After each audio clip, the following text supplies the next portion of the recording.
కలియుగ దైవమైన తిరుమల శ్రీ వెంకటేశ్వర స్వామి తర్వాత అంతటి ప్రాముఖ్యత పొందిన మరొక వెంకటేశ్వర స్వామి దేవాలయం ఏలూరు జిల్లాలో ద్వారకా తిరుమలలో ఉంది.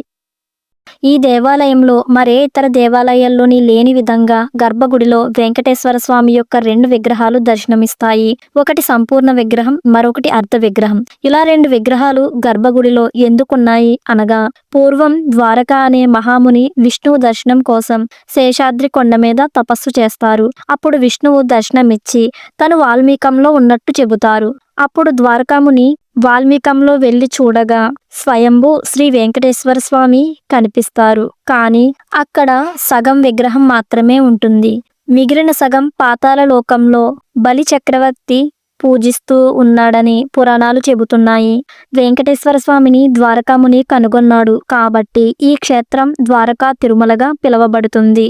మరియు భక్తులందరికీ వెంకటేశ్వర స్వామి యొక్క సంపూర్ణ దర్శనం కల్పించడం కోసం మరొక సంపూర్ణ విగ్రహాన్ని రామానుజాచార్యులు తయారు చేయించి అదే గర్భగుడిలో అర్ధ విగ్రహం వెనుక సంపూర్ణ విగ్రహాన్ని ప్రతిష్ఠించారు. ఈ వీడియోకి నేను 1000 లైక్స్ టార్గెట్ పెట్టుకున్నాను. Please like this video.